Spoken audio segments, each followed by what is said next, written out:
today is October the 14th. We have a couple of things to cover, so let's go over the consent items.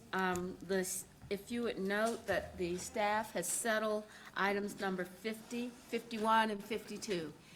Emily, did I leave anything out? I have 51, 50, and 52 that the staff has settled on the consent agenda. Are there any items that the council would like to have a separate vote from the consent agenda? Anybody have a separate vote from consent? Anyone would like to have a comment?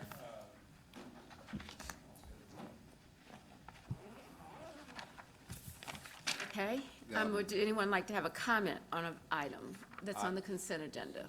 Number 42, I would like to have a separate vote. It's the NREM at 2128 Roslyn. Okay, a separate vote on 42, the Roslyn Avenue NREM. All right, anything else? Mr. Phipps, a separate comment, 31, which is the Newell South Neighborhood Improvement Project. Great. Anyone else have anything from comment? Okay, so we are going to have a separate vote on 42, a comment on 31, and 50, 51, and 52 will no longer be included in the motion. All right, so next, Marie, what are we doing? You've gotten the sheet in front of you on the council policy business consent agenda items. Ms. Ashmira, I think, did everybody get the exhibit, Marie? Yes, ma'am, and please make sure you look at the one that's been updated as of 4 o'clock today, and there's hard copies at your seats. This is the Q&A but the exhibits, A, B, and C. Were Yes, those ma'am, that was a 148-page document that was, sent to everyone? yes, ma'am. Got it. Okay. Mr. Winston would like to put something in the record, that he would like to say a statement that's here. Mr. Phipps, did you have, you're good on those item 26 and 31? All right, Mr. Eggleston, you agree on the NREM being a separate vote. Are there questions that you would like the staff to be prepared to address on the separate vote for the NREM that you would like to ask so that they can have the information today, this afternoon, before we go to the agenda, go to the chamber? My questions are answered in the comments that we've got in front of us. All right, Mr. Winston, do you have questions that The you? questions that I have were, Mr. Eggleston expressed, and those were the Okay. questions that I would have had. This is the one that I asked if we could find out who owned the property, and we cannot find. They're not registered. They could not find a name associated with the company. So my understanding is they're not registered with the state. Hoke, is it Hoke and something?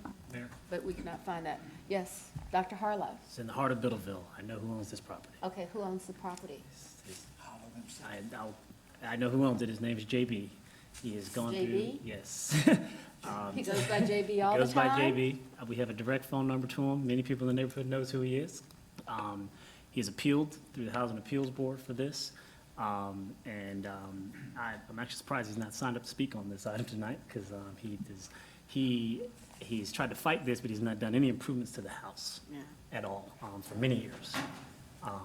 And so I'm not sure what the concerns are from other members of the council, but Mine was just looking at the nature of the home. It didn't seem as in disrepair as we are accustomed to seeing things that come before us for NREM. I mean, it actually looks like it's got decent bones. Maybe it doesn't, but historic neighborhood, decently historic house in visually decent shape. It seemed different than most of the ones we see.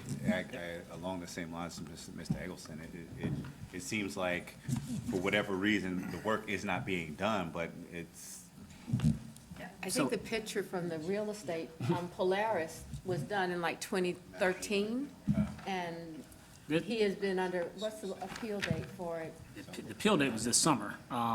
Google Maps is more up to date though, and it looks similar. Appeal date was in June. Oh, and he has done There have been no improvements to this property. since 2014. That dumpster's been out there for at least 2.5 years. 2014. This thing's been unoccupied for a long time. The bones look good from the outside, but I've walked through this myself because As a you can just district walk- rep, you feel confident this is the right path? I feel confident that this is definitely the right path. Okay, any other questions about the in-rem? All right. Anything else that you, Mr. Driggs, did you have anything that you wanted to comment on? A separate vote, and property items 50, 51, and 52 have been settled. Okay, with that, thank you very Thank you. much. All right, the next item on our dinner meeting agenda, Mr. Jones? Thank you, Mayor, members of council. So tonight, we have 3 items, and I would say it's in this area of mobility, accessibility, and connectivity. The items for the action briefing tonight will be before you in 2 weeks at a business meeting. There's the airport lobby renovation that we will have a presentation on from Jack, as well as the Link Silver Line design update and the regional transit plan update, both by John Mute. Prior to John coming up, I would like Taiwo to provide a bit of a backdrop of what we're trying to achieve, both with items 4 and 5. So, Mayor, if there are any questions, we will turn it over to Jack. Okay, hi, Jack. Good Don't evening. say that in the airport. Oh, God, that was really, It's gonna be a long night, guys. She said, "Hi, Jack," and I said, "Don't say that at an airport." Oh, I didn't hear what you said, but that is absolutely right. Don't say that in the airport. I have to tell my folks all the time, don't yell across the terminal lobby, hijack. Bad, very bad. All right. So on as you that can note, say- I on think that we'll get note- started. yes, please. So good evening, Mayor, members of council. Thank you for having us tonight. We are here to talk with you about the terminal lobby expansion project. We want to share the vision and phasing and next steps for the project, which is imminent, and also make sure that everyone knows that on October 28th, we're going to be asking for council approval for a number of actions related to the terminal lobby expansion, because we are now at a point where we are ready to begin construction. And so the purpose of the terminal lobby expansion really is to focus on transforming and modernizing our front door. Our terminal lobby Before was, Thanksgiving. this is any Thursday afternoon, Friday afternoon, Saturday morning during the summertime. Okay. Some variation of this. This is not a doctored photo. This is something that actually did take place at one point over the last couple of years. This is not the customer experience we want for our local customer. The terminal lobby was opened in 1982. The lobby that we used in 1982 is the same one that we use today. In 1982, we served 5 million local boarding, over 5 million local passengers. Last year, we served 14 million in that same building. And so clearly, we are at a point where we need to do something to enhance the experience of our customer in this particular space, provide additional space, and renovate existing space to handle that. So 3 years ago, we began a planning and design process to do that expansion and renovation to the terminal lobby, to enhance that customer experience, to provide an experience that we believe is worthy of our local passengers who use our airport. The project is a challenge, however, because in order for us to do this, we have to expand the building and renovate it while we still use it every day. And so we think it's extremely important that we help everyone understand what it is we're about to embark on and why we're doing it, so that we can get ourselves to something that looks more like this than this. And so we are happy to bring to you tonight a glimpse of what that looks like. This video that you're about to see is a very quick snapshot of what the phasing plan is going to look like for how we're going to expand and renovate the lobby.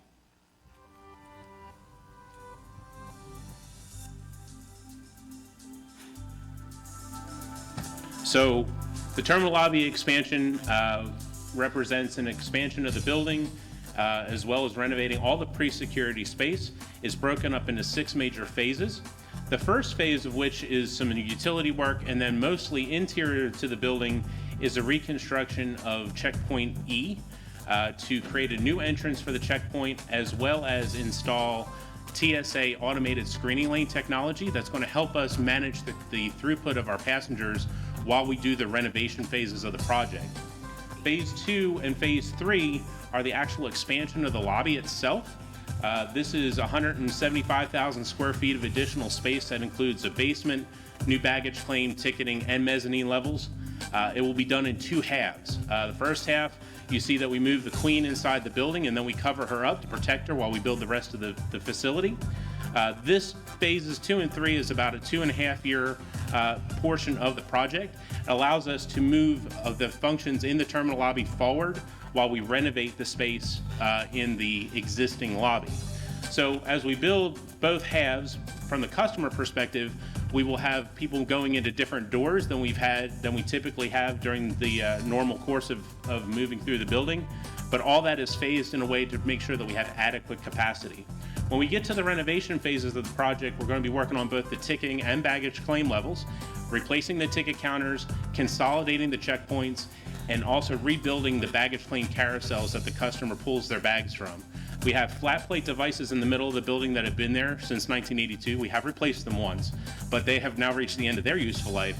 So all the new carousels will be slope plate devices like you see there.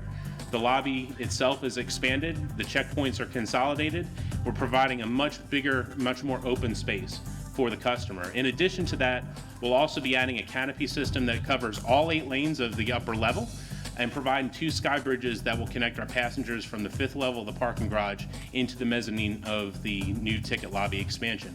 We'll also have 2 tunnels underneath the roadway that have already been built as part of the roadway project that'll interface with that lobby expansion so that we can connect passengers on both the basement level and on the 5th level of the deck. So that was a 2.5-minute video, and I would love to tell you that I could snap my fingers and in 2.5 minutes create that. But we've been working very hard for the last couple of years to try and develop a plan that will allow us to do just that, but not in 2.5 minutes.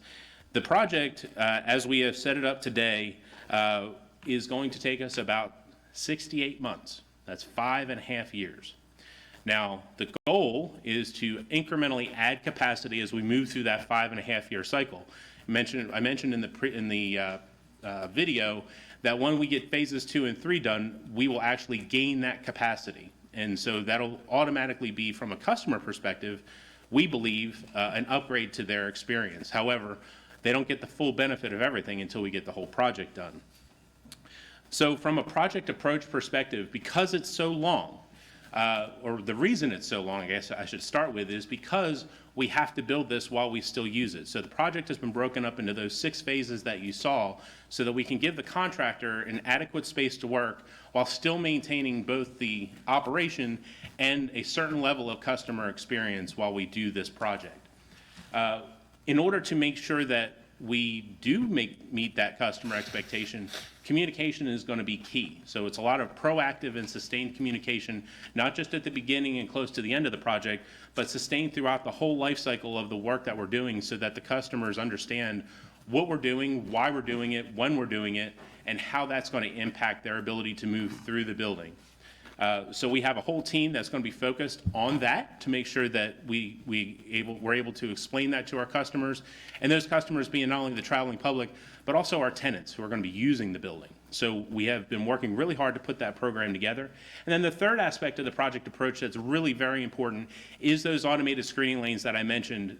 We first put them into checkpoint E, but they're also scheduled to go into the new checkpoints when we get those completed. From TSA's perspective, they use a standard screening technology for the baggage that's being screened at the checkpoint.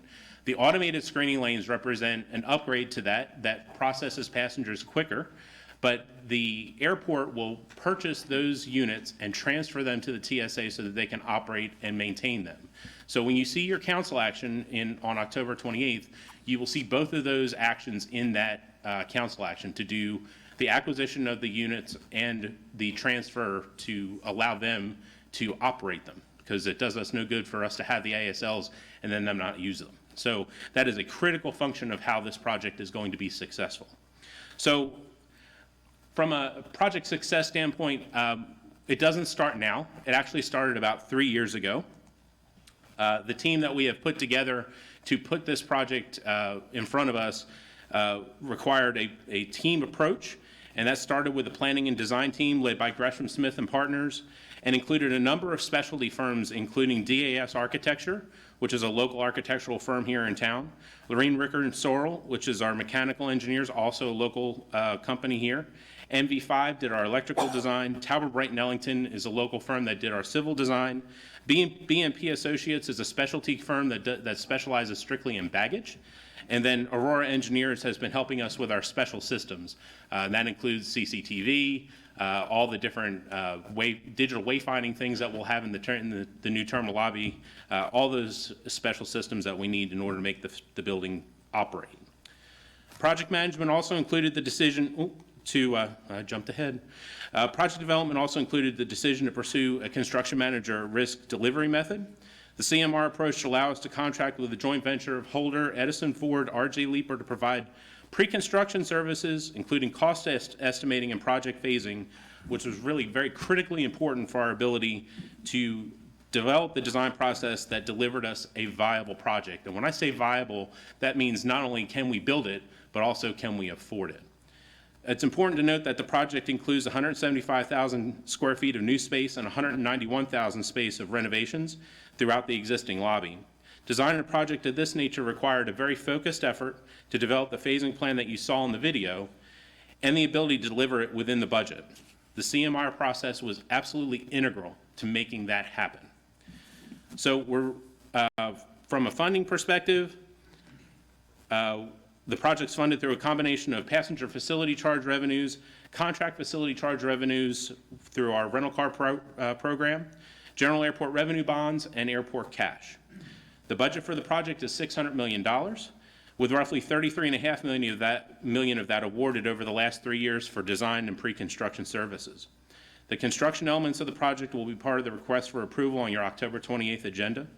And those elements will include the construction contract with a guaranteed maximum price of $500,200,000 and some odd thousand, as well as contracts for inspections and testing, construction administration, and some of the specialized equipment, including the automated screening lanes for the E-checkpoint. We're really excited to begin this transformation of our front door. While the overall project will take 5.5 years to complete, as I mentioned, our intent is to provide incremental capacity as we continue to work through the project through each of the 6 phases. We look forward to inviting you to the groundbreaking that we're going to have in December to kick our project off. And for us, this truly is a monumental project, not just for the airport, but for the city and for our local community. And so we want to celebrate that as we get started and make sure that we get the contractors moving in the right direction. So with that, I thank you for your time and attention, and I'm happy to answer any questions that you might have. So we're going to start off with Mr. Phipps, followed by Mr. Eggleston. Yeah, I just have a general question about the picture you showed of the pre-improvement picture with all the people in the lobby. Are there any do we have any kind of like fire code regulations with that many people being in one space, confined space? So, yes, and we work really hard when we get into situations like this where we try and spread the passengers out as much as we can. We will actually open up the doors and get people out of the actual lobby for a period of time. We'll send people to baggage claim. This picture happened to be taken when we were really just kind of coming up into one of the peak times. And so we have a team of folks that work in terminal operations that are focused strictly on lobby management. And their job is to help move passengers where we need them to be moved in order to get them processed as quickly as we can. When you get into a situation like this, you run into challenges where people are coming through the door, and some of them are just trying to get to a checkpoint, some of them are trying to get to ticketing, trying to figure out where to send them and get them to the right place and not have them feel like they're just standing in a sea of people is one of our biggest challenges. And the way to get that fixed is this project. I have one more question, follow-up. So this is a 5.5-year build-out and internal to the airport. Are we still going to be having construction on the exterior of the airport also, on the roads and everything? Will that still be going on too? No, sir. I'm happy to report that the roadway, Terminal Curvefront roadway project is finishing up here in the next couple of weeks. We will start our final traffic shift on October 25th, and that'll be completed by the 31st of October. And then as far as the front door is concerned, the roadway itself is complete. Now, when that happens, on the lower level, we'll have all 8 lanes that we'll be using. The inner 3 lanes will be used for commercial vehicles. The outer 5 lanes will be for private vehicles. On the upper level, we'll be using the 5 lanes that we're using today. The 3 lanes that are just now being completed are going to be held in reserve so that the contractor has a laydown area to build the terminal lobby expansion. So we won't get those 3 lanes until we're at the end of the terminal lobby project. But we've already seen a huge benefit in having those 5 lanes on the upper level. That's made a big difference as far as processing the vehicles that are coming up to the upper level for departures. We're hoping to see a much better throughput on the lower level when we can actually get all 8 lanes open and get the commercial vehicles separated from the private vehicles in the right way. Now, will there still be backups? Yes. We peak often, and so there will be times when traffic will still continue to back up some, but that throughput is what we're looking for, the speed at which we can move those vehicles through the curve front roadway, and I'm confident that we're going to see some benefits when we open up that project here in 2 weeks. Okay. Thank you. Mr. Eggleston? Thank you. Mine's a timeline question too. You mentioned that the project started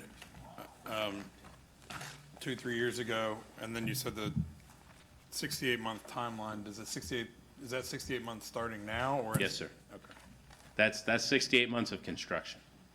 What we've done so far is just the planning and design. All right, Mr. Driggs?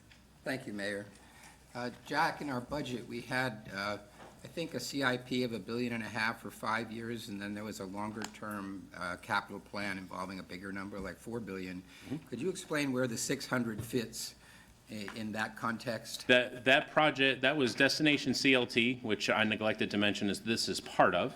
That's a $2.5 billion investment that we started back in 2015. This is in that first $2.5 billion worth of investment. So there's no change to any conversation that we had previously about the airport's capital needs as a result of this? No, sir. This project is within budget. We're always evaluating our capital needs for the airport, and they continue to adjust as we continue to grow. As an example, our master plan shows a growth rate of about 1.8%. This year, we're up 6%. And so what that means is we're trying to reevaluate the capital program and bring things forward that we can, so that we can start to alleviate some of that pressure we're already feeling, as well as continue to prepare for the forecasted growth that we're going to continue to have. So my second question, we've had an experience recently with the convention center and in some of our contracting with amounts that came in, even in contractor at-risk type of situations. So over a 5.5-year horizon, how confident can you be about this budget? I'm very confident about this budget because we have actually bid out at least $300 million of that $500 million of the project. So the way that this will work, we have an allowance that's in that $500 million for the work that has not been bid out yet. And we've reserved that work because we want to wait until we're further into the project so the firms that are available, especially CBI firms that are available, will have the ability to bid on that work when it comes time to actually do that. So what we've done is created the allowance, and we will manage to that allowance. If they come in high, we will value engineer it out, or we will work with the contractor and figure out another way to do it. If we have to have it, we'll get it done somehow, but we will make that budget. So there won't be like a situation where suddenly the subcontractors come in and blow the roof off with their quotes, and that requires that we we weren't expecting what happened to the convention center either, so I just want to make sure that. We have done a lot of work in cost estimating this project and making sure that the allowance will cover the remaining work that needs to be bid. Now, can I say absolutely we will never be back? No, that would be disingenuous because you never know what may happen in the market. But our intent is that this project will fall within that $600 million budget. We have the allowances in place. We have contingency in place. We're doing everything we can to make sure that we are managing this project to the budget that we can handle. All right, thank you. All right, Mayor Pro Tem? Thank you. Couple questions for you, Jack. Has there been any change in process for Uber and Lyft in the, what do we call it? So yes, we are evaluating some different ways to deal with Uber and Lyft. One of the challenges we have today is because the curb is constrained, there's only 2 spots for Uber and 2 spots for Lyft for pickup. And that means that during peak times, we have a lot of people standing on the curb waiting to get a TNC ride. When we do the lane switch in the next couple of weeks, they actually will get 2 lanes and a whole zone in order to pick up their passengers, which is a huge improvement to what we have today. We're also looking at some other options. We're going to test the possibility of putting the TNCs in the bottom floor of the hourly parking deck. Yeah. And try and see if that helps the situation any. We've got some constraints there that we're working through, but we're shooting to make that test at Christmas time to see what kind of an impact that will have for us. If it's positive, then we would push to do that permanently. If that doesn't work, then we're also looking at some other options where we might be able to move them to an off-site lot where we might bus them to that location. Yeah. That's something that some airports are starting to consider because of the volume of traffic on the curb and that creating such a bottleneck. But I'm hopeful that when we get to doing the traffic shift here in the next couple weeks, we will see an improvement just by doing that. That's our hope. Good, thank you. And then the other question is about the experience of people when they come into the airport, especially if they're leaving the airport, and they don't know Charlotte very well. But having said that, I find it confusing too, and I've gotten some emails about the signage, leaving baggage claim. It is a little confusing. The business valet is upstairs. It's just not really very well marked when you come in. So are we doing anything about the signage for where all the different buses are and? Yes, so there is a completely new signage package for the curb itself. The lobby expansion will have temporary signage that'll be installed as we begin the construction because we're going to be moving people around, coming out, in and out different doors throughout the different phases of the project. So yes, there will be additional signage that we're going to put in place to help the passenger navigate and wayfind through the building. And then when we get to the end, we will have the full signage package in place.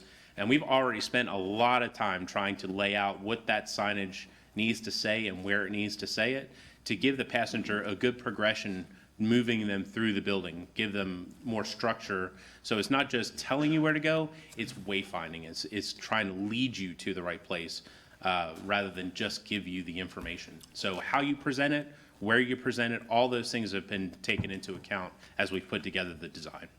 Thank you. Mr. Mitchell? Thank you, Mayor.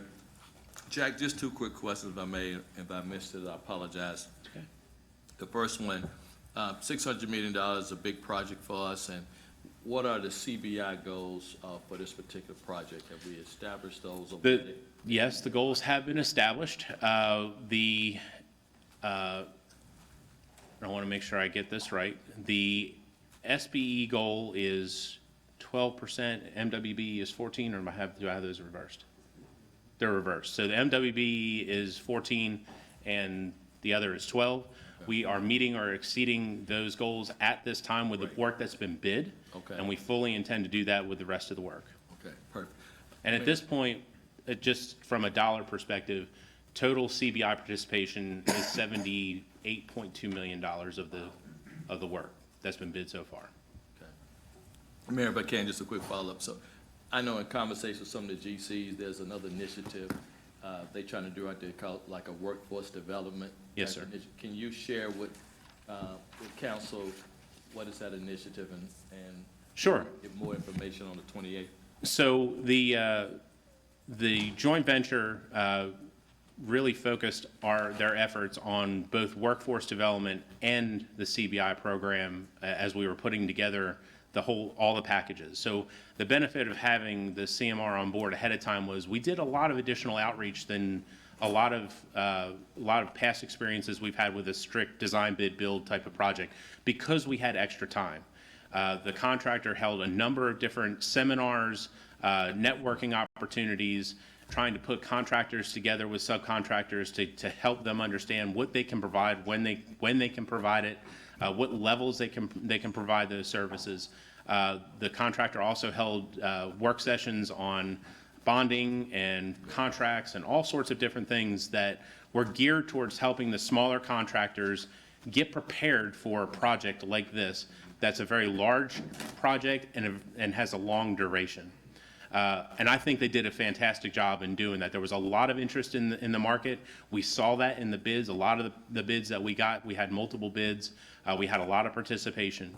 But workforce development is a program that they're focused on. They've partnered with CPCC, Goodwill, and so they have actually established a program to help folks go into that program to get hired with the subcontractors, with the second and third tier subcontractors, to put them on a path for having gainful employment in trades. Wow. And I think that's a really big statement for a project of this size, to make that level of commitment to do something like that. So we're happy with the effort that the team has put in to do that.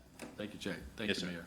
Okay, so before we move on, I want to say to you, Jack, you probably know every square inch of that airport, Yes, ma'am. and you're doing a great job. And I want you to know we're really proud of our airport. Thank We're particularly proud of the work that you're doing to make it the place that we want it to be, better than any other airport in the world, right? Thank you much. Very, very appreciative. Thank you very much. Thank you for the time. I'm sorry, Mr. Bakari had a question too? Yes, thanks. I'm sorry, I did not see your hand up. With a significant investment like this, obviously, the airport's one of our top assets in the entire region.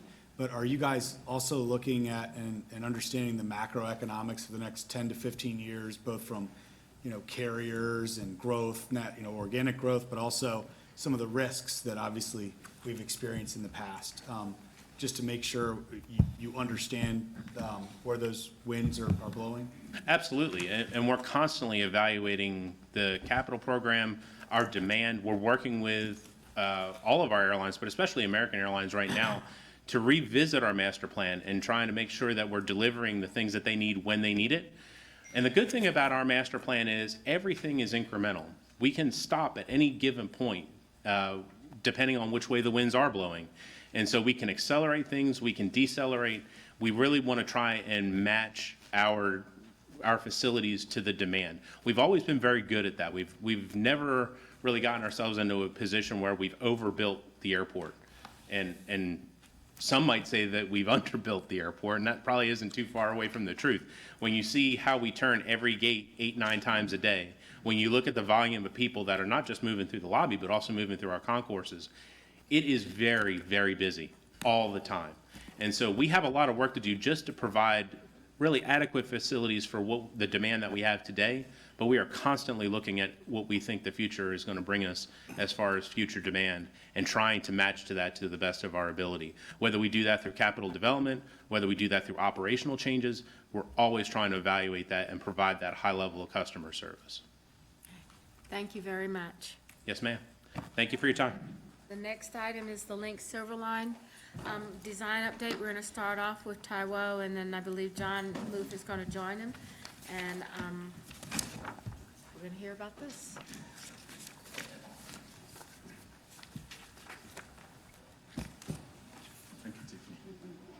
Good afternoon, Mayor and Council. My name is Taiwo Jayoba. Just going to kind of do a preamble for these next two items because you're going to be taking action on these two items in the near future. So John is here to give a detailed presentation on both of them.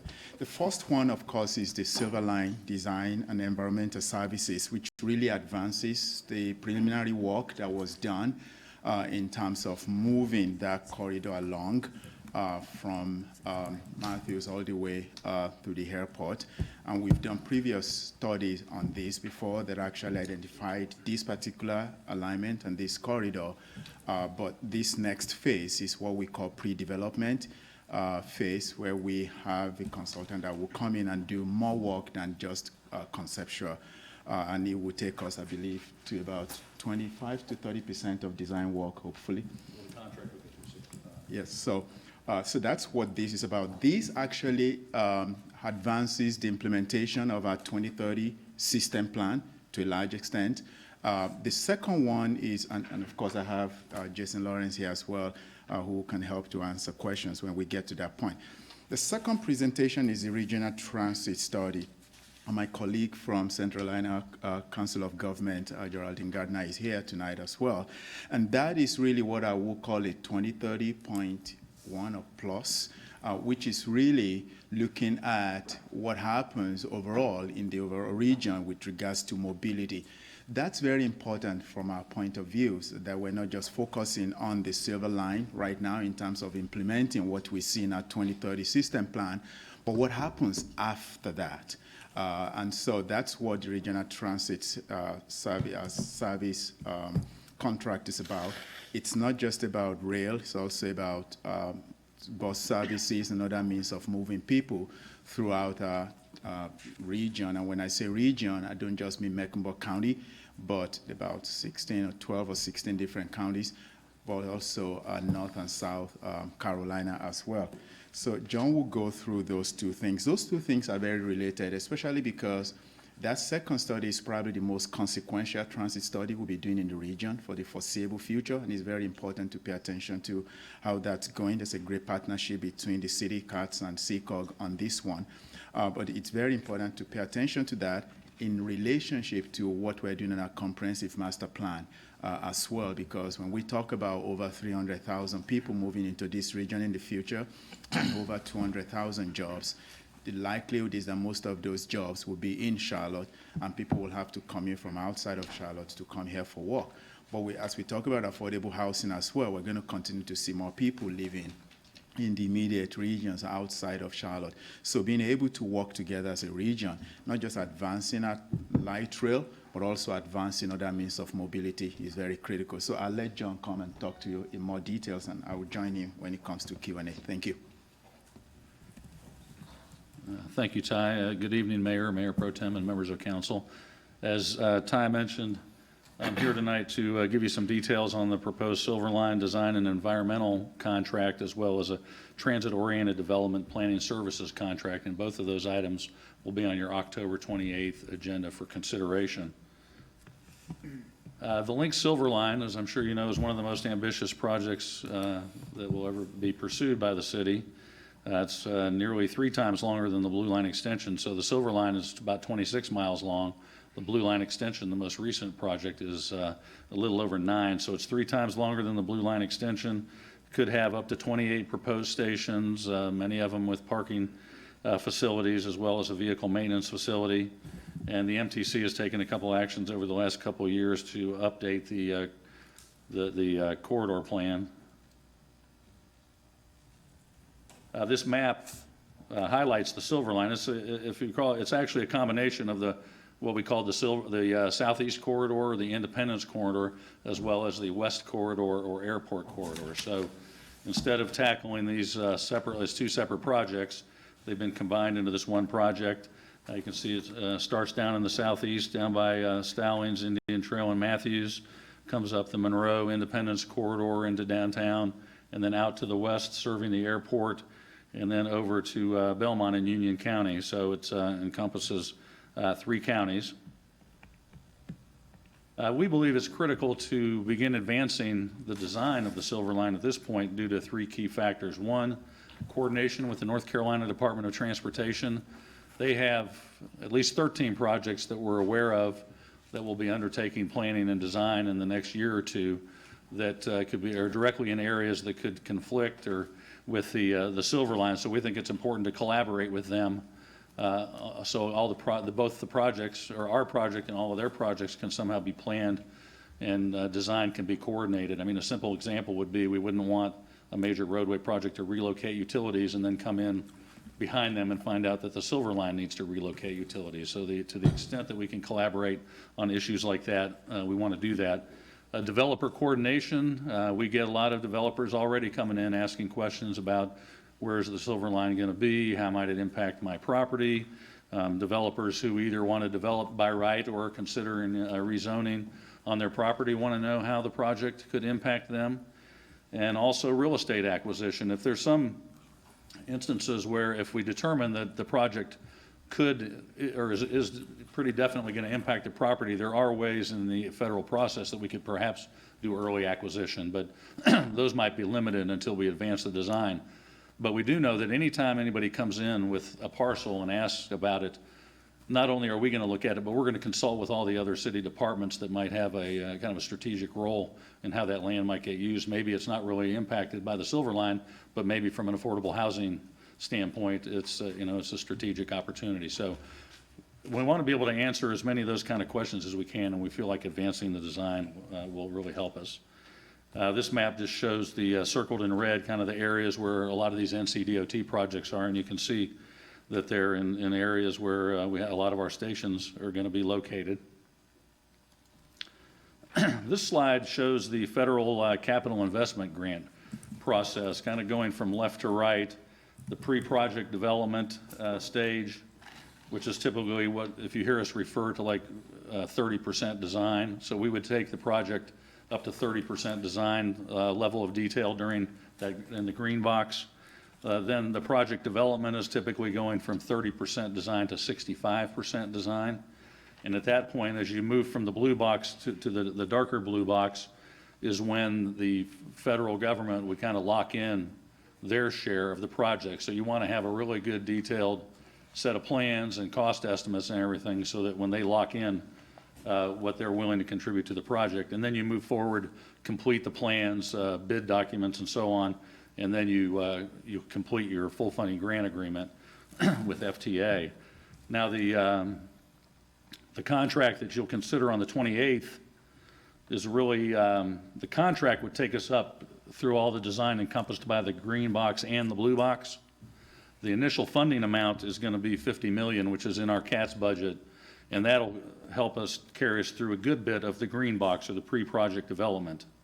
But, and a key thing too about project development, the blue box, once you request entry to there, you only have 2 years to get to 65% design, lock in their share. So you have to really have knowledge about how you're going to advance the project from 65 into final design and negotiate a full funding grant agreement. So you really need to have the full funding picture of your project before you advance into this blue box. So we hope to answer a lot of these, get a lot of the good early design work done with the current contract amount. Again, the contract will allow us to refine the locally preferred alternative, including the alignment. The station locations will have 15%, 30%, and 65% design milestones, at which we'll have updated capital cost estimates and updated schedules. We'll have done the appropriate risk assessments along the way, again, to make sure that if there's any factors that are going to play a role in either the cost or the schedule, that we've fully accounted for those in that work. We'll go through the draft and final environmental impact statement process, and we'll have a lot of third-party coordination, obviously, with NC.DOT and the railroads, an extensive amount of public involvement. The transit-oriented development, the TOD planning contract, which will also be on your agenda on the 28th, is a partnership with Charlotte Planning, Design, and Development Department in the cities of Gastonia and Belmont and the towns of Matthews, Stallings, and Indian Trail. We received a $920,000 federal planning grant for transit-oriented development planning. So you can see several areas that it'll get into: community education and engagement. You know, what is TOD? So there'll be a lot of educational pieces to it. Station area planning, help us determine, and this will be concurrent with the Silverline design. So this will be the piece that helps us figure out where the stations go. There will also be a market study that will, look at things like affordable housing. It'll help identify any, naturally occurring affordable housing along the alignment, and also any sites that might be good candidates in station areas for affordable housing as well. And then, of course, implementation strategies moving forward. So again, on October 28th, for your consideration, the Link Silverline design and environmental contract, that's with WSP. The initial contract will be up to $50 million, which we have in our CATS 5-year budget. And then the Silverline TOD planning services, that contract would go to Kittleson and Associates, and that contract amount is a little over $1 million, or 1.15. With that, I'd be happy to answer any questions. Okay, I'm just going to start around here, Mr. Driggs and then Ms. Mayfield. So it will take $50 million to get through the first couple of stages there, but I'm assuming that a 26-mile project is a roughly $3 billion proposition based on the Blue Line extension. Is that reasonable? How much did you say? $3 billion? Yeah, well, again, we're at very low-level conceptual design on the Silver Line currently. That's why, you know, our next best cost estimate is gonna come at 15%, and then it'll continue I to go. get all But I- that, but, you know, we can't commit to $50 million on speculation about how we're going to kind of convert that investment into some sort of, what assumptions are you making about the amount of federal funding that we'll get as a result of the federal process? Well, for this early design, this 50 million, we're assuming zero Oh, federal no, participation. I'm saying, there's got to be a number like 3 billion, which I is how think much it's this whole thing 50%. costs. The infrastructure, I think, John, is what I. Well, we've achieved 50% on both It's of our projects. 50%. Recent conversations, currently, other locations have been 40% federal. I So know, that- and there have been questions about whether the old funding model was still going to be available. There are questions about what Raleigh's prepared to do. And I've been asking this question for a couple of years, and now we're at the point where we're actually going to spend $50 million, and we still haven't addressed the issue of what the big picture solution for funding this looks like. I think the Right. public has a right to know, and we do. Well, I think we see this as a key step to help us develop the capital cost estimate that can then inform our, you know, the whole financial plan, including what type of assumptions get made Yeah, about and- federal and- and state.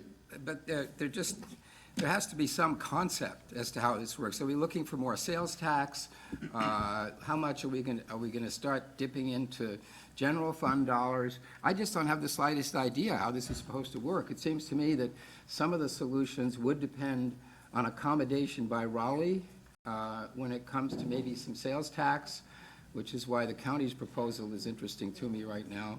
But it just feels odd to me, I don't know what everybody else thinks, to actually now start spending $50 million and not have any idea what the total capital requirement is going to be and what our thoughts are about how we will meet that. Maybe I can, Councilmember Driggs, I can add to what John is saying.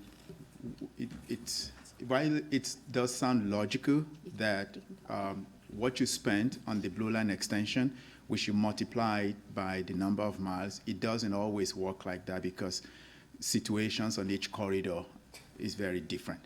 And so we may not really know what that number is unless we go through this preliminary study.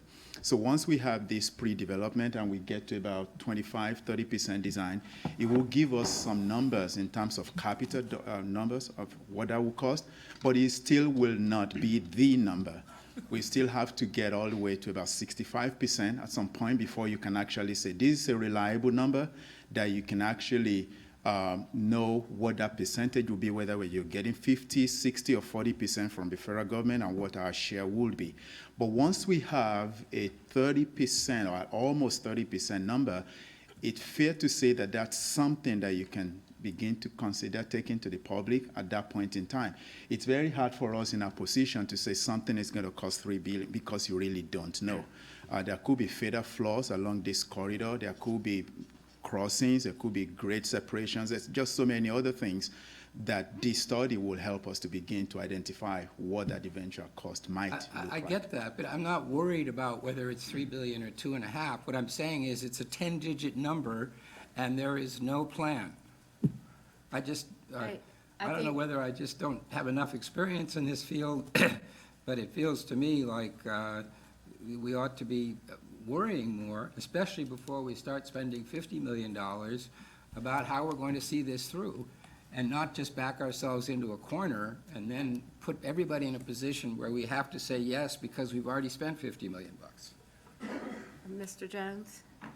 So, Mayor, members of council, and Councilmember Driggs, I think, John, if you go back to your arrows, your boxes about the process. So one thing that we've learned, so this is not unique to Charlotte. So in other words, in order to pull down federal funds, we must go through this process. We can talk all night, we don't have a number. We can't say that it's X, and I believe if we said that it's X tonight, we will be wrong. So any city jurisdiction across the country that's trying to pull down these federal dollars would go through this process. So what John and Ty are saying, if I got this totally right, is this pre-development process, we're moving from something that's conceptual.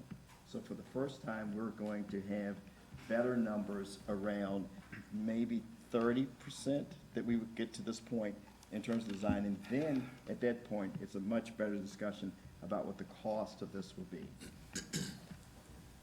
So the source of the $50 million is from federal funds?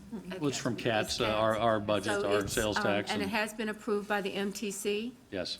and it's been matched by several of the other communities.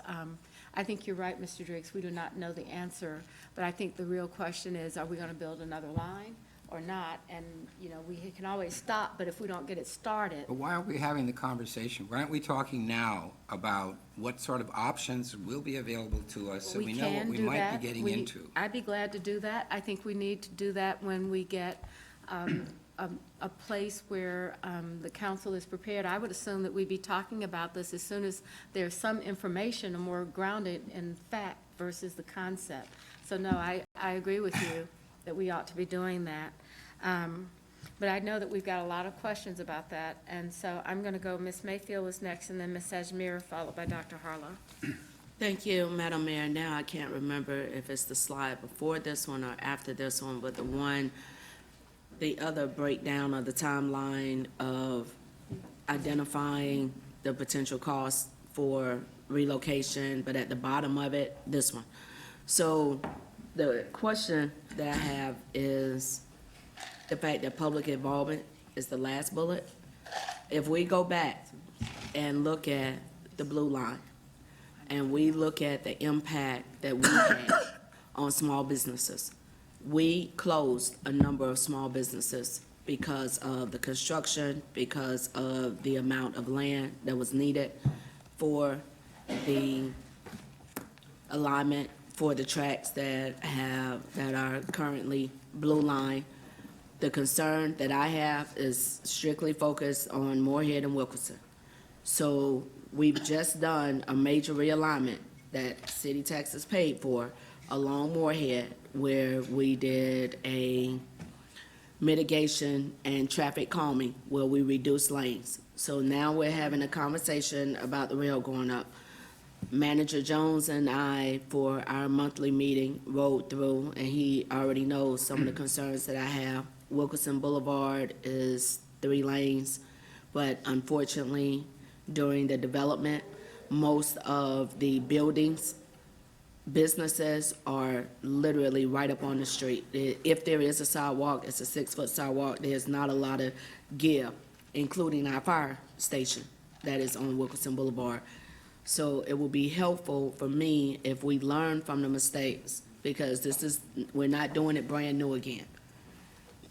I feel like Southwest Charlotte, West Charlotte was the guinea pig with how it could be done, and we're trying to get better with the extension out to UNCC, but we're still concerned that I have with where public involvement comes in and who's identified as public. Is it residential public? Is it small business owner / business owner public? Because there are so many businesses all along Wilkerson. Logic would say that if the rail is going up, it's going to be in the far right lane for both outgoing and incoming. So many businesses that are going to be impacted, including brand-new businesses that we have approved development on in the last 6 years.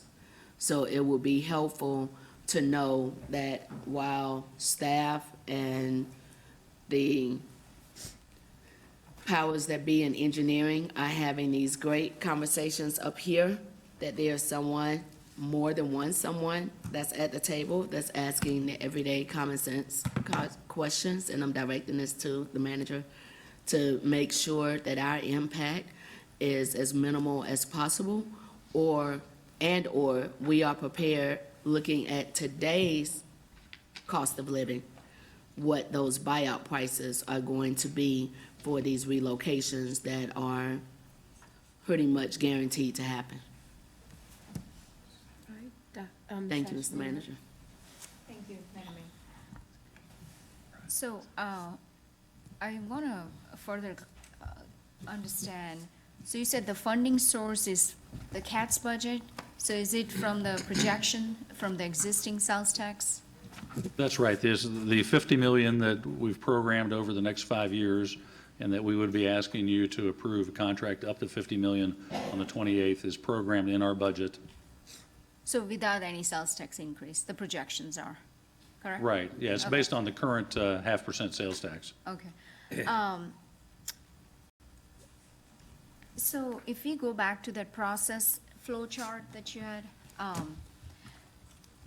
so how long has this model been in place? Well, I Has think it John- always been like this, like when Blue Line was built? Yeah, it's pretty much the same process. I would say that, you know, on the blue line and then maybe a little bit of the blue line extension, you could get some federal monies kind of in the green box to help you with design. But currently now, that green box is full, you know, funded locally, totally locally. Okay. And then the blue box is typically funded locally, but what you spend could be eligible for reimbursement from the federal government. And then when you get to the darker blue box in engineering and you're doing some design, if you're doing some real estate acquisition and things like that, I think you can, and you get pre-award authority, but you can, once you get that full funding grant agreement in place, you can start to recover some of those costs as you're going. So the funding for the ones in green box, that is not, can it be recovered, or that's just fully funded by local? That would be fully funded by local. Under this process? Yeah, under this So- process. So for the Blue Line, was it funded by the federal? Did we get any grant for that? Well, both blue line projects had federal, state, and local funds in them. Green box only I'm talking about.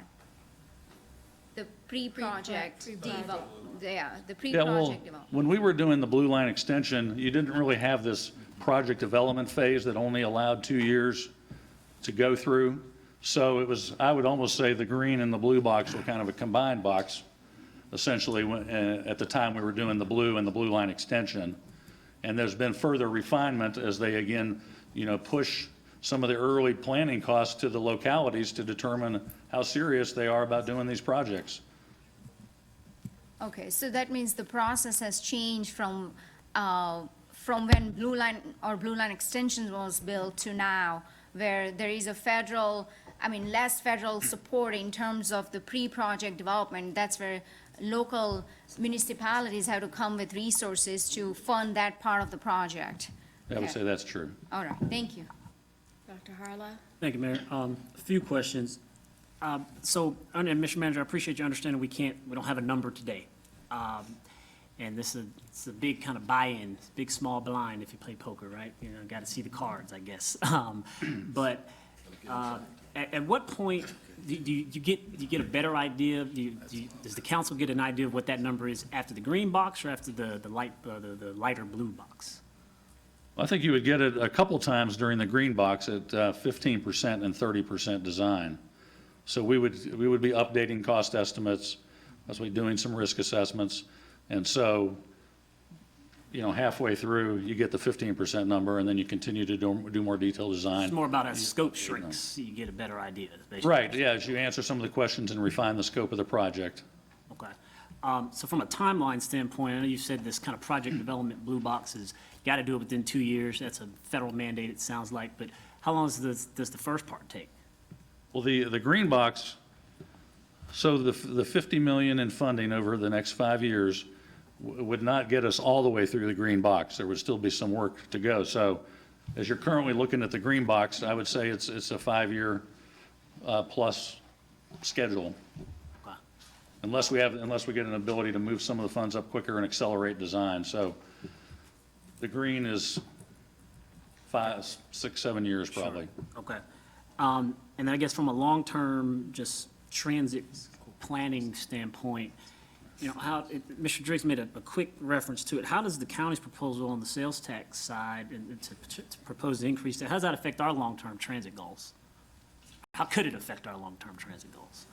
That might not be a question for you. County proposal or the county's proposal from a local sales tax I increase. don't think John can. Yeah, and that's it. That might not even be a Maybe question for him. That might not be Yeah, a question for but- John, but I think maybe Mr. Jones may have a better idea how we look at the financing portions of this. So, Dr. Harlow, I just wanted to make sure we're all together on this project development phase. So John, I believe the question was, the pre-project development phase, how long does that take? Just that section of this, not project development, but pre-project development, how quickly could you get to 30%? Currently is it's a 30%? Yeah. Well, currently as the funding's laid out, it's going to take us 5 years. Because the cost to do the green box is more than 50 million. The total cost is probably 75 million. So what we're talking about here is to get us 2/3 of the way through the green box over the next 5 years with the funds that the MTC has currently budgeted. That didn't answer my question, though, as it relates to the sales tax increase that the county's proposing, how that affects our long-term transit goals, seeing as we do sales tax, we rely on it, in fact, for transit. So I'm sorry, so you're talking about the transit sales tax now? Yes, well, Okay. He's asking, I think you're asking the question, all right, let's just say, you're asking, there will be disagreement on whether or not people believe that it has any impact. I understand. It will take us to the highest sales tax in the state. And so I think that will be a very difficult thing sometimes to do the analysis of, but they have locked that in, and that will be up to the voters on November. But we can't, I don't think that we can say that it would impact our the collection of our 1% and 2% that we have. I guess the question is have we I'm gonna go around we because I make want a lot of these everybody to talk. assumptions. I know, but, Well, I guess we're making a lot of the assumptions that these things are just going to get approved all the time. no, I don't, and- what things? I mean, sales tax increases, federal funding, I mean, a variety of assumptions. What- And so I'm just, the concern, I guess, is, all right, we're gonna march down this path. We kind of almost, not, we don't have to, but you kind of have to put the 50 million in to get the rest of the way through the flow chart. And then at some point, you know, after we get a real number, whatever that looks like, 5 years from now, 7 years from now, some billions of dollars, it sounds like it's going to be, you know, the current model and the current funding source is not going to be enough. That's right. So I guess, we have to be capital planning that in our minds. We know that already. But is that the only source we have an idea to rely on? So we know for sure and for a fact, somewhere in the next few years, I imagine, there's going to be another proposal to increase the sales tax for transit expansion. If the council Right now, there chooses can't to. be. Yeah. This one passes. What we like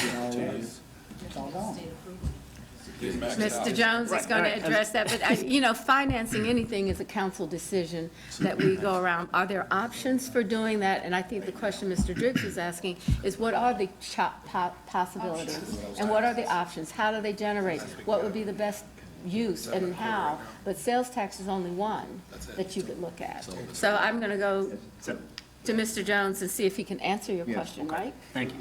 Dr. Harlow, we are doing just what you've asked. We are analyzing the various revenue streams that could be available to us, whether it is sales tax, property tax, fees. So what we have is a financial group who's come in, who's doing that analysis. That can give you some options of how to tackle whatever this number is when we get better estimates of what the total cost would be. So we're not starting off by saying sales tax is the only option. Okay, that's good. It has always sounded that way until you just said it just now. I will tell you that. It's the tool we've used so far, right? And if the county thing passes, the relevance is simply that's one place we might look that has now been spoken for by the county. That's about all you can say about that.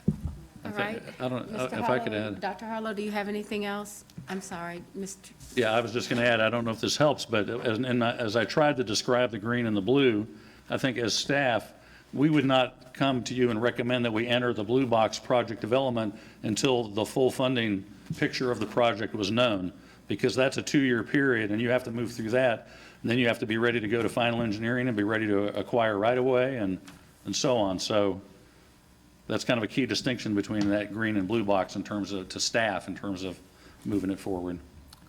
Thank you. Okay, Mayor Pro Tem? Thank you, Mayor. So you just touched on something that I have a question about, John, excuse me, acquiring right away. I feel like every penny we spend now is sort of an advertisement to developers that we're going to do this, whether we know how it's going to be paid for or not. And that means that, and you know I'm not a fan of this alignment, but I know that this isn't my profession. So my question is, if we're going to do this, how are we going to preserve that land around the Silver Line? Because those are going through some of the most fragile neighborhoods, and we know that land will be gone, and those neighborhoods will be disrupted again. We know that with the Blue Line, we didn't get it right, preserving the land for affordable housing. So when can we begin to, under federal guidelines, or whatever, acquire the land along that alignment? This, to me, is a foregone conclusion, that this is where we're putting the Silver Line. The other options are out from everything that I can tell. So what do we do about the land around the Silver Line? How can we acquire it sooner than waiting for that So we phase 3 can years start from now? acquiring right away after we complete the final environmental impact statement and get a record of decision. I'm looking for head nods there. Except for the corridor preservation, we can do that early. Yeah, there is a corridor preservation option available to us with FTA where they will consider, I guess, and I don't know all the rules or circumstances, but there is an ability to acquire some right-of-way during this green box if it's fully warranted and if we can make the case to FTA. And I think, we would need to look, I think maybe your conversations with John, he's talked about our CATS budget doesn't have money in it for Right. right-of-way, but, our fund balances and things like that potentially could be a, So what does that mean, though? The FTA would give us the right to do corridor? I mean, why couldn't we just do it if that's land that we chose to buy? What does that mean, the FTA? I don't think it would be the full corridor. Is it more specific properties that could be? Properties that we would identify for its advanced acquisition, we would complete a smaller environmental process on that would make it eligible for us to use that property in a federal project. This is Kelly Goforth. Kelly's our project development manager. Sorry, Kelly. And if everybody didn't You have to hear come that, we up. can ask her to come up and. And does that mean that there is a different pot of funds that we could use to acquire that land in that corridor, if it qualifies? Well, still would feds, Still, they wouldn't it'd still be participate. local funds, but it would be eligible to put toward the project as part of our match later on. Okay. So we would get Interesting. credit for it. We wouldn't get any FTA money early on to help with the acquisition. It would have to be all local funds. But it would count for what we put into this later on for our match. Right. Okay. I think that's something we've got to bear in mind, because right now we have 2.5 million in the budget for land acquisition, so we're not prepared to start doing that at all. Yet we're being asked to spend $50 million to go down this line, and, I mean, it just seems like it is a foregone conclusion that that's where we're gonna put it, pending federal funding. Right. Well, I mean, this early process in the green box there could be some refinements to the alignment and the station locations, but it's not wholesale changes probably. Okay. Mr. Phipps? My question is, do we have any residual funds left from the Blue Line extension? And if we do, can any of that money be used, or is it corridor specific? Well, so we're still in final closeout on the project, so we haven't closed out a couple of the major contracts. So we're still tracking to come in at or under budget. If we come in under budget, some of the money represents federal and state funds that we wouldn't get, so there would be some local component to that.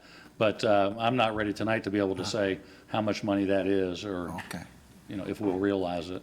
So it is a possibility that if we do have any residual funds, they may be applied to the Silver Line corridor? The local portion. Well, possibly. See, some of this, we do borrowing to construct this project, so some of it could be funds that we don't need to borrow. Okay. If that makes sense, rather than cash that we have in the bank somewhere. All right, Mr. Bakari? Thank you, Madam Mayor.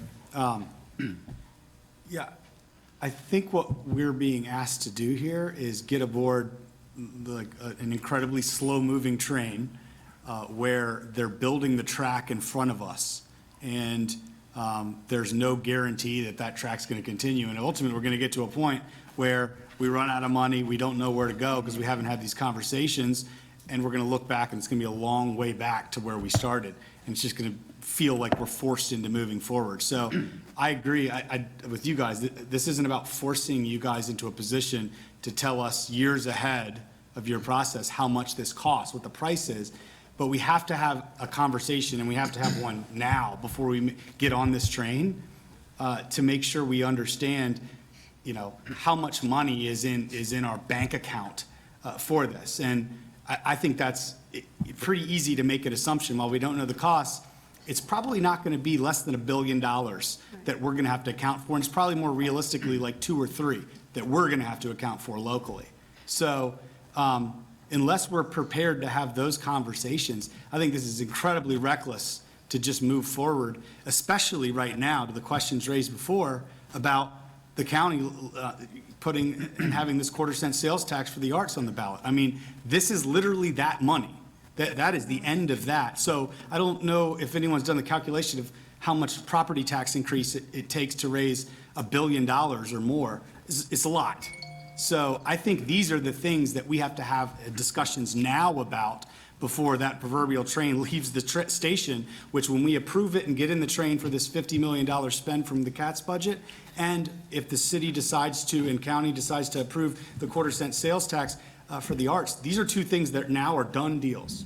And I think we all need to recognize that. I would agree with you if the voters approve, it's a done deal, but a quarter-cent sales tax isn't going to address this line in a way that's ready to go. And I think that one of the questions is, I do think this is the beginning. They're here asking us and explaining to us the federal process, listing out the bullet points, and the question is, are we going to have a silver line or not? Are we going to have a half of a silver line or not? They've been out talking to the community. We've all been reading in the paper, train to Ballantyne, train to the airport, and so we've been hearing about it, but I think you're right. It is time to begin to talk about it, and I think that's what they're trying to bring in tonight. But my point is, if we're going to be asked, which I believe is the case, in 2 weeks from now, to vote on approving $50 million, we're boarding that train. Like, we're boarding it. You're right. If you approve that, if you are boarding the train for the pre-project development phase of it, which you approved in the budget that we all adopted in the spring of this year. Now, it's neither there, here nor there, whatever, it's just there. We're going to have to make a decision. If you're not ready to make it, we won't make it until you are ready. So, Mr. Mitchell?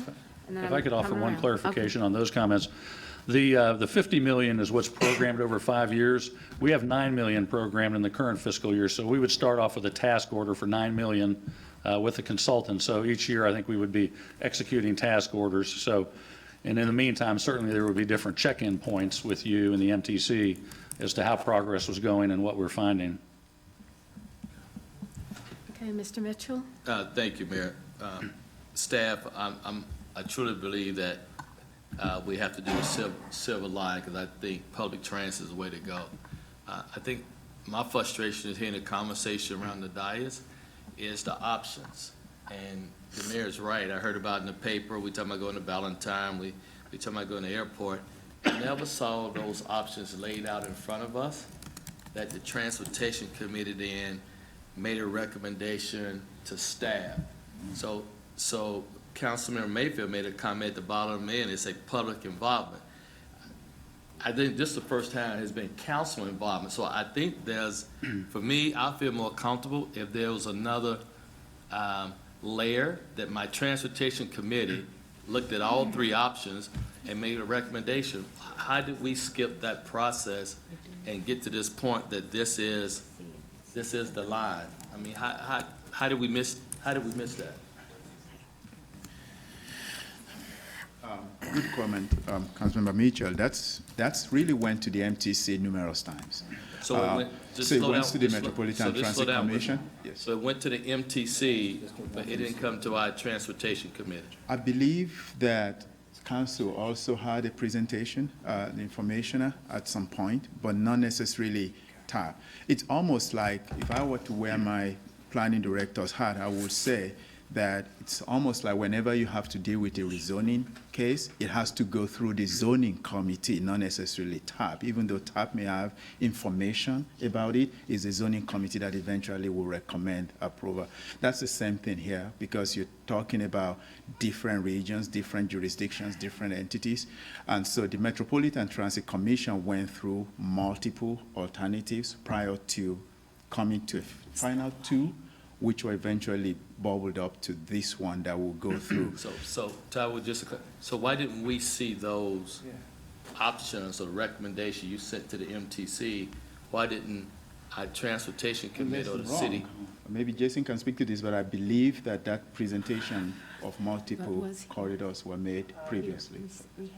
So we've been updating the system plan for about almost 5 years now with the update, starting with the Southeast Corridor. We got us some ideas for Uptown, and then got into this update about West Corridor and the North Corridor.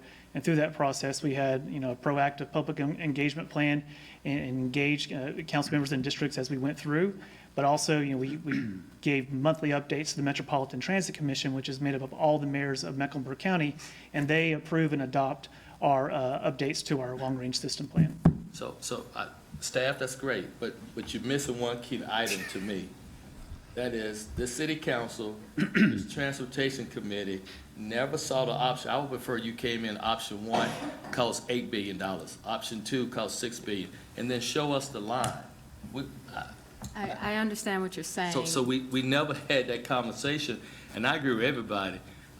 We made the commitment on October 28th, and I would like to get on that train, but I gotta have some comfort level that this council saying, this is the line we gonna be ownership of it, because the truth of the matter, the citizens gonna look at us and have a conversation saying, why did y'all approve that line?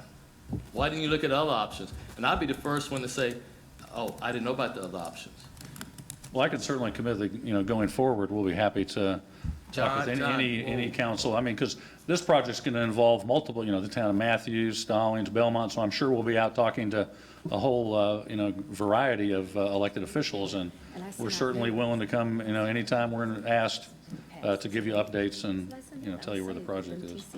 So John, and I didn't mean to cut you off, I guess, I understand MTC, because I see everyone here. I'm not saying change that, but it seemed like there's a big part, and maybe just me, because I'm used to local having to be able to touch this. See, like we haven't touched this.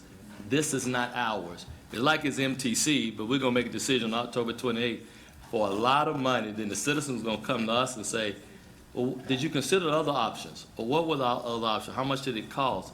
I just think you got to help us get comfortable that this is the right option, this is the option we think is the best cost of our taxpayer dollars in federal funds. So, and it could just be me, but I think the conversation around the room was very good, because it's open about me. I'm not on transportation committee, but I would love for them to say, we made a recommendation, this is the line, and we want council to vote on October 28th.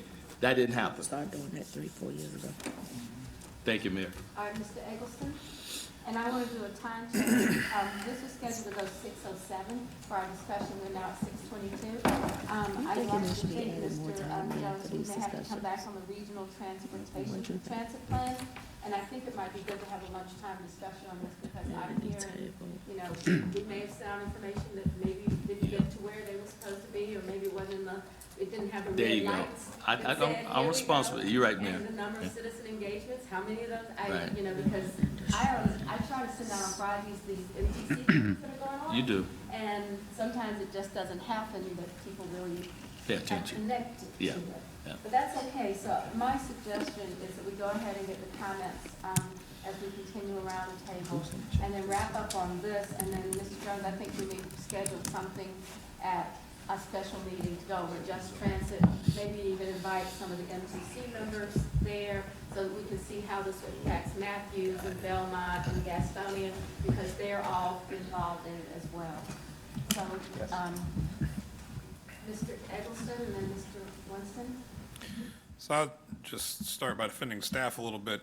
I've been particularly interested in this because it goes right through my district, and because it's something I'm really excited about. So maybe I've been more, I've had my antennas up more to look out for this stuff. But my feelings are that there have been numerous opportunities to engage in this discussion and understanding where this line's going to be.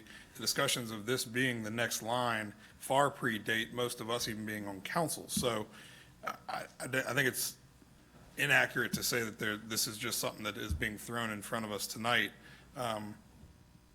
I've seen it a lot.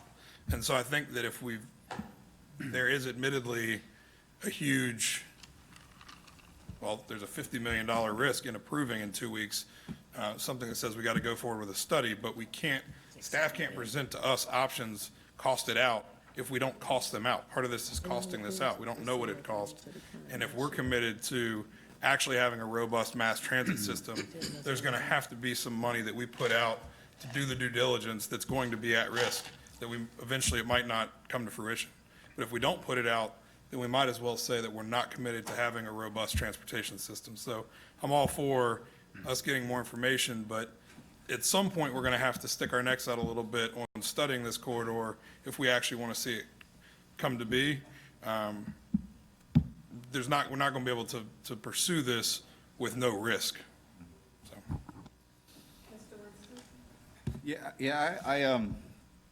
I agree that we have to commit to building out our public transportation network. I think I have committed, I think we have committed as a body to seeing this CATS 2030 plan out, even under a revised approach. And, you know, I'm more concerned about the content, the system that we built, and not just the date on the piece of paper. But, you know, we've been building rail lines in this country for, you know, hundreds of years. We can get this done. The problems that in terms of funding, we have to be honest, are more political than anything. And we can't account for the way politics on the national and federal and state level will necessarily play out between now and some point in the future. We can get this done. But I will agree with my colleagues that what we're saying, what I hear us saying, is a reoccurring theme, is that we are not well informed enough.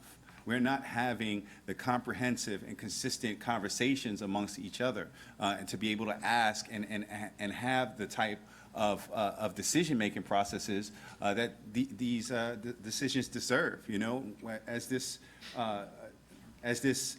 slide deck was going on, I had to go over and ask the Mayor Pro Tem, who is the chair of Transportation and Planning, you know, did this come to committee? Because I couldn't remember. I was like, I feel like I'm seeing this for the first time, and maybe it was something that I missed, but I didn't miss it. And to Mr. Eggleston's point, I understand that there is plenty of public engagement, but there has been no time for us to be engaged and have these conversations and ask these questions so we can have real meaningful conversation to push these things forward. I mean, this is the same thing that happened around Brooklyn Village. This is the same thing that happened around so many other topics over the past couple years. Is the way we have done things needs to change. We need to have committee. I feel like committee is the place to do this, and we in this case, I just want to say there's a governance structure around the MTC, and it's around the trains and how it works. And just one of the things that I think, if we have this kind of meeting, we ought to invite the people from Matthews who have a stake in it. They're council members as well. There's going to be, this is about a regional approach to something to get us a mass transit system that serves the region, not just our city. While we're the largest geography in it, it's a lot. So I really appreciate the idea that I think the best thing for us to do is to actually sit down and start this conversation and get the questions out, and let's just keep going. There's nothing that says that you must do this by the 14th or the 18th or whatever day, but I think it's more important for everyone to understand what's going on. So I would agree with you. But I want to finish my thought. I disagree. I understand that we're part of a regional approach and the governance and the way those votes happen, but we do have a significant responsibility in all of these regional organizations that we are part of. This is something that I said about CARPO, that we need to have constant kind of back and forth to understand what is happening, because we haven't inordinate amount of responsibility in the way these decisions are made. And our taxpayers fund a bigger piece of that pie than all the other parts of the region. So it's about being informed, and it's about giving that back and forth with our staff, that constant guidance, so you avoid situations, like this, that happen over and over again. Mayor and Council, I just wanted to, I know that since I have been here, Mr. Lewis, who is not here tonight, has presented this, so I had to go back to check that I was correct. On August 27, council action item, he actually presented how we went from 50 corridors, different alternatives, to 2 to 3, and then eventually landed on where we are today. And council took action that evening. So I remember that because that was about the time we were talking about the comprehensive plan and how this piece was very important to making that decision. Now, it did not go to TAP, but that's a decision that I think maybe was not made. But I do remember that it was on the council agenda, and Mr. Lewis presented that on August 27 of last year. So just wanted to bring that up. Last year? Yes. Mm-hmm. Been several meetings between. Do we want to wrap up and do this, we can schedule something later? So Mayor, I've waited because there's something that could help with getting council caught up, Mr. Manager, and that is coordinating to basically, which we've done throughout the years sporadically, do a council bus tour to go through the potential route, because there's some challenges in the route itself. When you look at what businesses are going to be skipped, even when you look at what's proposed right now, and as one of the district representatives that this area is coming through, I have been a part of some of the conversations. I was not a part, nor were my colleagues a part of the conversation of where the stops would be. We don't even have a stop stopping at Goodwill, which is our largest employer resource that the city has put funding into through our Project Peace and Project Peace 2.0 and multiple other levels. So when we think about, again, my original statements, the impact that happened on businesses, and those businesses having to close their doors, one, because of construction, two, because of where stops are located. Yes, you can't have a stop every other corner, but we can be very strategic in those stops, especially when we have already made financial investments into areas. So it could be helpful to actually have a bus tour looking at this current route, to see where these stops would be, so that the representatives will have an opportunity to chime in and to speak to our constituents regarding the feedback that's been, how the staff accumulate all this feedback and then interpret it into this. And I would say the station locations are not finalized, so that would be very good input. All right, let's try to get downstairs and start on time. We've got a rather long citizens forum, and Luana, the Stafford stop would be like. To chime in and to speak to our constituents regarding the feedback that's been, how the staff accumulate all this feedback and then interpret it into this. And I would say the station locations are not finalized, so that would be very good input.